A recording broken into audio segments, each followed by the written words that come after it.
Coming up in today's video, we're going to be talking about some massive news surrounding AEW, WWE, Endeavor, Triple H, Vince McMahon. It's all coming up. Timestamps in the description. I want to kick things off really quick with an AEW story. CM Punk was edited out of the show AEW All Access. Now, I want to take you back to AEW All Out. During the media scrum, I was live on YouTube. A day or two before I was live, I made a video talking about a new report that came out that AEW was going to try and blur the lines of their television show. So naturally speaking, when I was live during All Out, I just told everybody as a reminder, hey, don't forget there was that report that came out that suggested that AEW was going to try to blur the lines.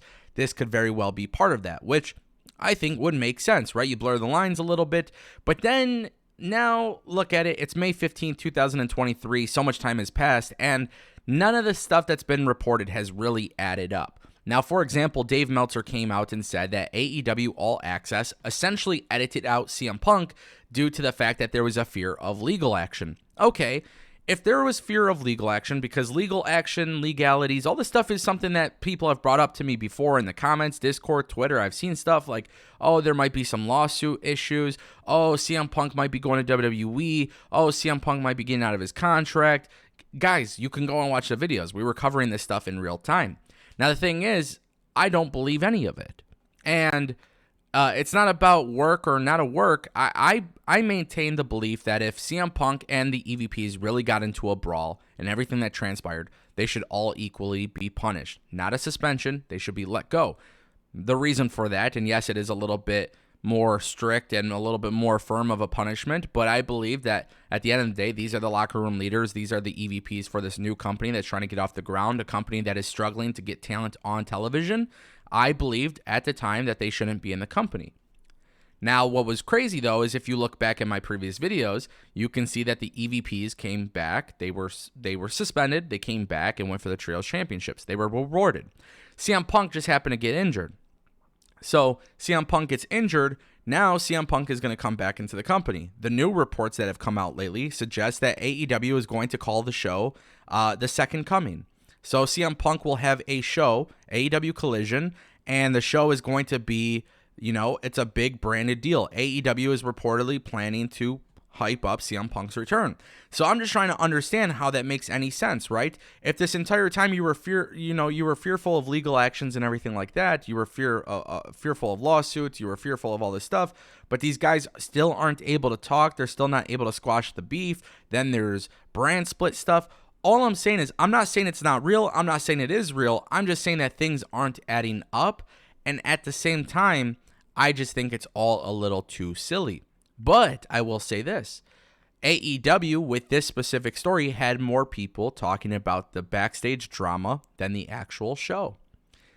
I don't think that's a good look for their show, but all in all for AEW, you got people talking. So at the very least, they accomplished that. Now, the reason why I'm bringing this up is because if CM Punk was edited out of AEW All Access, then why is he being rewarded with another branded show? Now, I think a lot of that could be answered by Warner Bros. Discovery. I'm sure WBD would love to use this as a ploy to get TV ratings and advertisers and everybody on board. I get that they're trying to make something special. I just believe that there's been too many inconsistencies in this story that genuinely make me care, especially because I see a large part of the roster is not there. And I've been enjoying AEW shows lately, but it doesn't change the fact that I still think there's some things that they're messing up on, just as I do with WWE.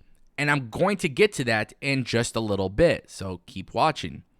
I want to turn our attention to Bray Wyatt. Bray Wyatt, obviously a lot of confusion here. What the hell is going on with Bray Wyatt? Nobody seems to know what's going on with Bray Wyatt.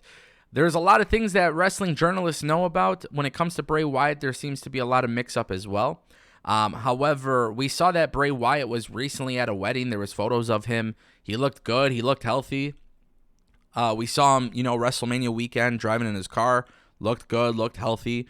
And now, obviously, a lot of people are wondering, what's actually happening with him. Now, I don't talk about RSN at all, usually on this channel. However, there was something that was sent to me today on Twitter that made me very intrigued. And that was the fact that they came out and said that his medical hiatus is going to continue even longer because they received word that he is not cleared to compete. At this time, there's no creative pitches for him, and they don't know how long this hiatus will last.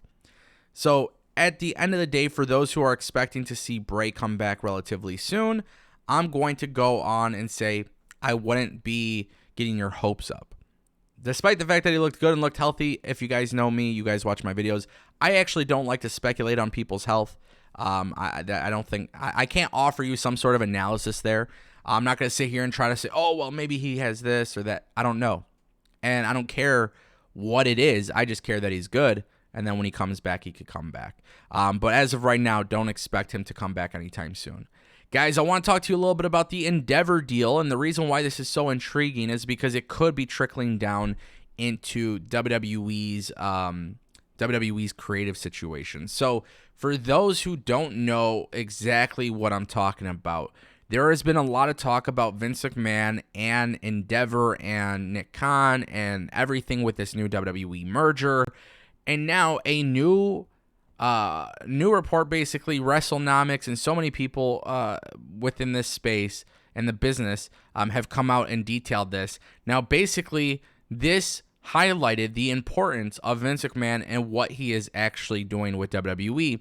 And it turns out that Endeavor's legal advisor gave WWE a revised term sheet. So they actually proposed Vince McMahon as the executive chair. However, Vince McMahon is in the executive chair until death, resignation, or incapacity, as a condition of giving WWE a 49-51 increased valuation. Vince would also be able to get 5 of 11 board seats and certain veto rights. So not only did Endeavor actually give WWE a little bit of a higher position, but they did that with Vince McMahon being the executive chairman. Now, we knew that he was the executive chairman. We knew he was making decisions. We knew he was back in the company. But then what was really, really crazy is that they basically gave him a job that was guaranteed until he is actually no longer fit. So just understand, that doesn't mean they can't force resignations. They absolutely can, I would assume. But at the same time, too, Vince McMahon is stuck in WWE. And the reason why this is a big deal is because this man, WrestleVotes put out a tweet today. Interesting tidbit. A source says a number of creative decisions and ideas planned prior to WrestleMania have not gone the way some envisioned. Not to say it's for better or for worse, so keep that in mind. But the direction for some superstars is far different than what had been internally discussed. Wow, so it sounds like everything we've been saying for months and months and months.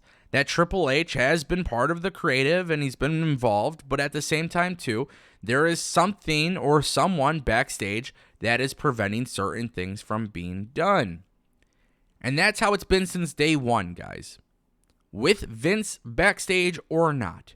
Now, here's the thing, because WrestleVotes puts it very well. For better or for worse. Not to say for better or for worse. There had been a lot of good things that have happened on WWE TV as of late, and there have been a lot of questionable things as well. Things that maybe I would definitely take a second glance and say, what's going on there? Why isn't LA Knight doing this? Why isn't this person doing this? Because it seemed like for a minute they had some sort of plans. You can clearly tell that things are changing. However, you have to wonder, is Triple H really in head of creative? Yes, he might have the title, but what is really, who is really calling all the shots here? Now you got to remember, Vince McMahon's new deal, he's with WWE, he's executive chairman until death or resignation. He's got to be in this company for the long haul. He's what, 77, 78 years old? I know it sounds crazy, but ultimately, for better or for worse, Triple H is not solely doing it on his own. And that's a very, very intriguing thing now that people are actually coming public about it. Because I think there's a lot of people like myself and like others who have come out and talked about it. And like, you can tell the shows are better, but you could tell certain things or certain influences are getting in the way of making it even better than better.